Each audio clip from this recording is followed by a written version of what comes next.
Shavua Tov, good morning and thank you for being here. Death is obviously completely final, and we're certainly feeling the loss, the space right now. And we say in the funeral service, Enosh kartzi yamav b'tzin hasadeh kenet yatzis, that man, his days are like grass rather. Just the fleetingness of it all. And here we stand in Watford Shul, dedicating this plaque to my father, Barry Freed, as my mum's just said. Dad loved this shul, moved here in 1978, lived at 47 Harford Drive and moved there 47 years ago.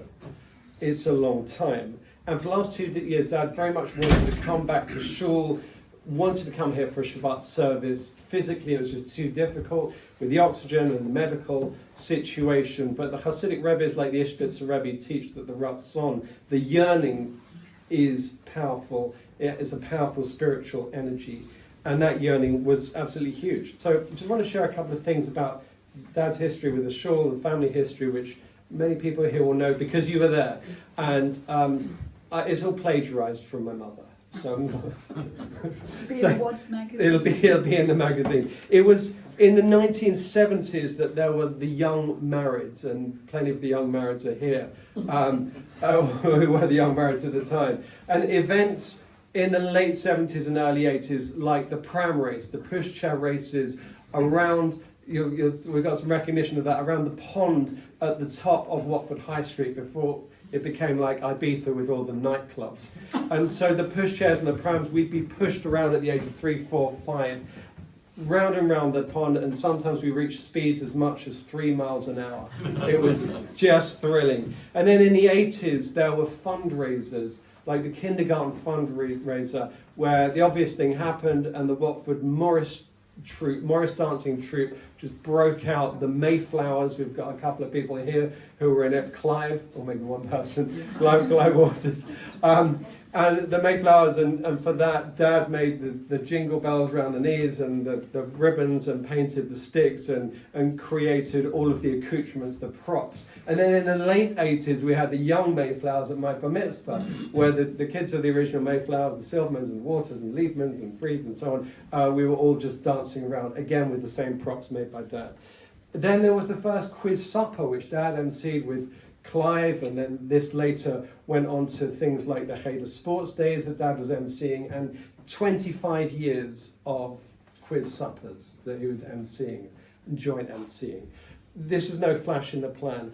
And then in the late 80s, there was this packed Cheder. Being here on Sunday mornings is always personally a bit of a strange experience, where we were in the old creaky shul, where the Sifrei Torah would go up to the very top and be hidden in the flat at the top. Good morning, Rabbi Chalk. We'd have 60 kids in the Cheder. The place was absolutely buzzing, and it was absolutely chaotic, and it was beautiful.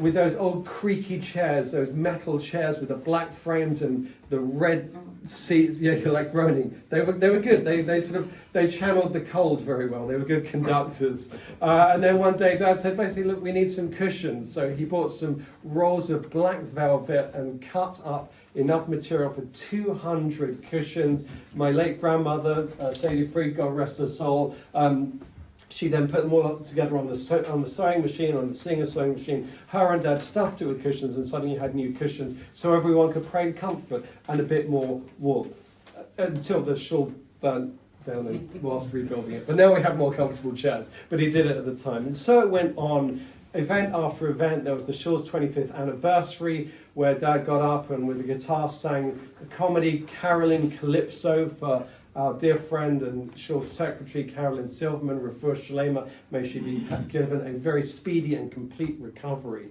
And then Sunday mornings, there was the Shul Friendships. Dad used to go and play tennis down at the park with David Silverman and Tony Nairn and Clive, I think. And then they'd be going, and then a few Sundays later, maybe 3 decades later, they were playing golf. And then a few years later, they were playing bridge and American canasta. But there was still the activity, it just changed a little bit over time. Dad became the shamas at the shul, helping run the services for well over a decade on the High Holy Days, the Yamim Nora'im.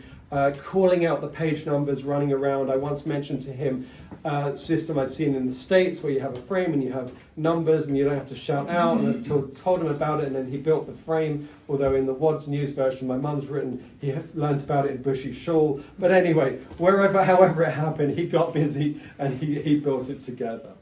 And on a personal level, I was thinking of one memory of my dad with Shawl, of the many memories, and it was on Rosh Hashanah mornings when we'd walk to Shawl, and there was this beautiful hue in Watford of the autumnal sky and the leaves coming down in browns and oranges and reds and beiges. I wasn't interested in any of that. What I was interested in was the green casings of the horse chestnuts, because in it were the conkers. And so we stuffed a talus bag full of conkers. Yes, it was muksa. I wasn't so into my halakha at the time, but nonetheless, put it full of conkers, got to shore, forgot about it, pulled the talus bag out, conkers went all over the floor every single year. And it was beautiful.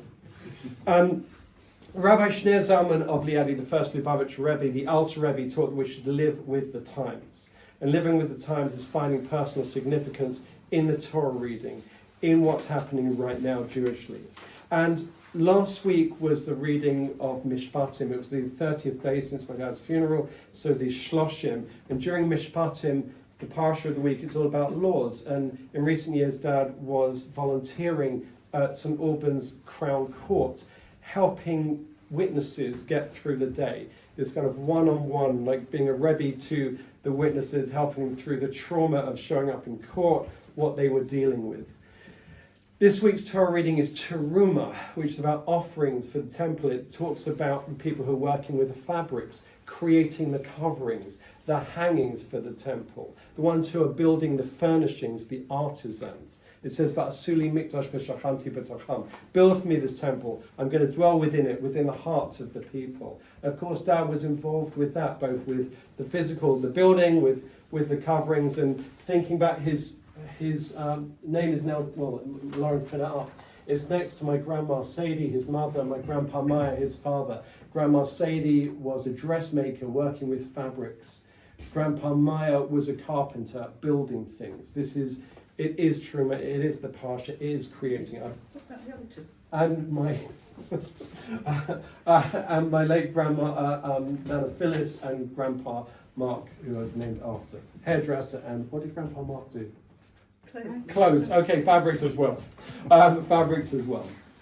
And so this week's Parsha, Teruma, opens up by saying, Kolish Asher Yidvenu Libar. Anyone whose heart motivates them, bring what they can, use your gifts. And Dad very much used his gifts to make these offerings. His heart, what led him or what drove him, over and over again. So it began by saying man's days are like a blade of grass, as we say in the funeral service. But we also say, Ba'orech tzedakah chayim b'derech b'teva al-mavet. In the road of charity, or the path of charity of tzedakah, is life. And on its path there is no death. So we want to thank the Watford community. Being here is the spiritual home, at least speaking personally for our family, and for so many of us. And whilst my dad's no longer physically present, his acts of tzedakah, his giving, his presence within the community is felt more strongly than actions, or more strongly than ever, these impacts of his actions. So it's appropriate then that he is added next to his parents, next to my other grandparents, to the Eitz Chaim, to the tree of life. And I don't know what words to say to my mother other than wish you a long life and thank you for everything you're doing, and words can't be enough. You've got that recorded. It has been recorded. So I can say, Le'ilu nishmat avi Maria teret Rashi Binyamin ben Meir zichron levracha. May our father's memory be a blessing. May his soul be elevated. Lawrence beautifully attached the plaque. May he be remembered for the good. And l'chaim.